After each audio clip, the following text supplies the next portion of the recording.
Hello, my name is Pooja. Welcome to this episode of Around the World.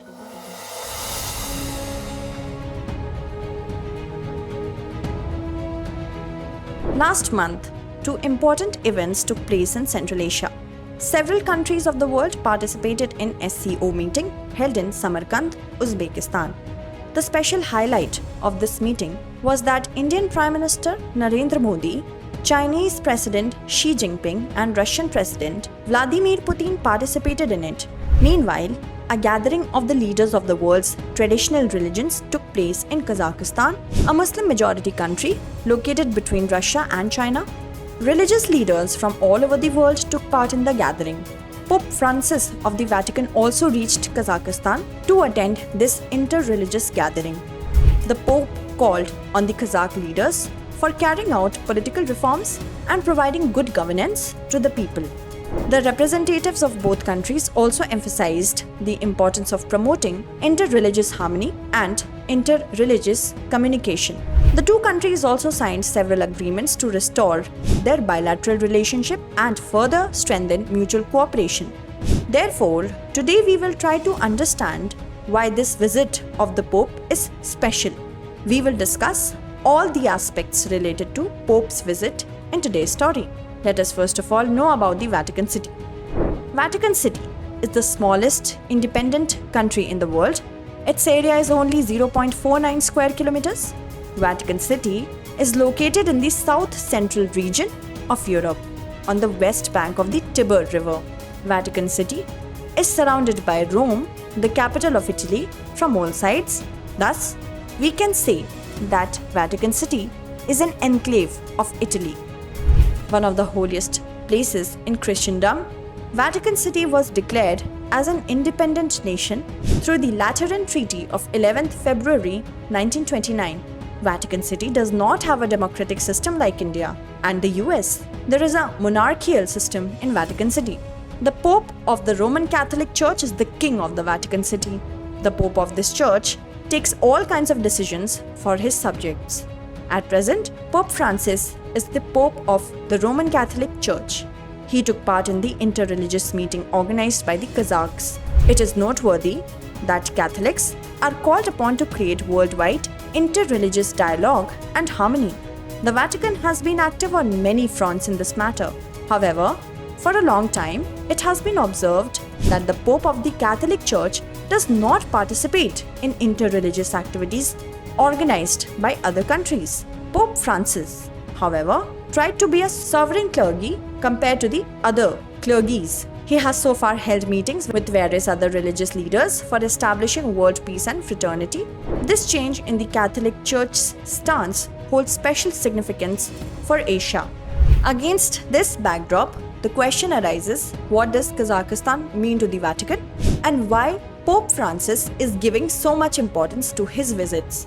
Significantly, many regions of the world are marked by religious binaries such as Islam versus Christianity, Catholic versus Protestant, and Christian versus secular. But the roots of the Asian society are rooted in various religious traditions. Many Asian societies have experienced and sufficient resources to promote interreligious coexistence and dialogue. Pope Francis reached the Central Asian country of Kazakhstan for an interreligious meeting as the Vatican wants to take advantage of this diversity of Asia to maintain interreligious ties. Actually, Kazakhstan hosts many religions. 70% of Kazakhs are Muslims, most of whom are Sunni Muslims. 26% of Kazakhs follow Orthodox Christianity. Out of these, the majority of the Kazakhs are Russian Orthodox. Catholics of German, Lithuania, and Polish origin make up about 1.5% of the Kazakhs. Buddhist, Baha'i, and Jewish communities also reside in Kazakhstan. However, apart from religious diversity, other factors have drawn Pope Francis' attention to Kazakhstan. Actually, the Vatican's association with Central Asia, especially the Kazakhs, have a long history. Notably, the Vatican clergies have been visiting Kazakhs since the 13th century. Central Asian countries have been marginalized since attaining independence from Soviet Union in 1991. The Vatican has always been proactive in recognizing the independence and sovereignty of these countries. However, with the passage of time, authoritarianism, corruption, and mutual border disputes have increased the economic and political challenges of the Central Asian countries. Kazakhstan is also facing various economic and political challenges. At the same time, visiting and supporting marginalized countries has been the priority of Pope Francis. Earlier, he has traveled to countries like Italy's migrant island, Lampedusa, Palestine, Albania, Cuba, and Bangladesh. The Russia-Ukraine war is also one of the reasons for the Vatican's association with Kazakhstan. All Central Asian countries, including Kazakhstan, are being badly affected due to this war. Actually, thousands of migrant workers from Kazakhstan are working in Russia. As a result of this war, Western countries have imposed harsh economic sanctions on Russia, due to which these Kazakh migrant workers are unable to send remittances to Kazakhstan. Notably, this war has called into question the peaceful coexistence of Russians and Ukrainians. About 22% of Kazakhs are ethnically Russian. Hence, Russia has repeatedly questioned the sovereignty of Kazakhstan. Kazakhstan itself showed some courage to oppose Russia's stance. Kazakhstan refused to recognize two regions of Ukraine, Donetsk and Luhansk, as self-declared People's Republic by Russia.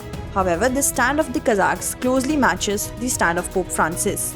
The Pope also several times strongly condemned Russia's attack on Ukraine and called it morally unjust, unacceptable, barbaric, and senseless. Kazakhstan has followed Western sanctions against Russia. In addition, Kazakhstan also maintained contact with Ukrainian President Volodymyr Zelensky during the war and sent humanitarian aid to Ukraine for all these reasons. It is believed that Russia also might invade Kazakhstan like Ukraine in near future. China is another reason for the Vatican's association with Kazakhstan. China's historic Silk Road corridor passed through Kazakhstan and it used to connect East and West. China is investing heavily in Kazakhstan through the Belt and Road Initiative. The Kazakh Railway serves as a major trade route between China and the European Union via Russia. Apart from all this, Kazakhstan shares its borders with China's Xinjiang province. This is the same province where China is accused of violating the human rights of Uyghur Muslims. Despite these associations, Kazakhs have not given Uyghur Muslims political asylum in their country. Kazakhstan, which has called for human rights in the Russia-Ukraine war, often keeps mum on China's violations of the human rights of Uyghur Muslims. Pope Francis' recent visit to Kazakh is cardinal, as Chinese President Xi Jinping has also visited Kazakhstan. It implies that the Vatican also wants to join those countries, which was to reduce Chinese clout in Central Asia. For all the above reasons, various countries of the world, including the Vatican, are trying to increase their cooperation with the Kazakhs. Religious, cultural, political, and economic aspects are at the center of their cooperation with the Kazakhs. Pope Francis' recent visit to Kazakhstan is also a part of these efforts.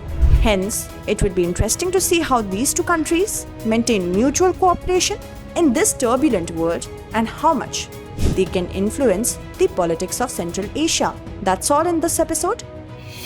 Let us note down the question based on today's story. Discuss the bilateral relations between Kazakhstan and the Roman Catholic Church in the wake of the Russia-Ukraine war. Thank you.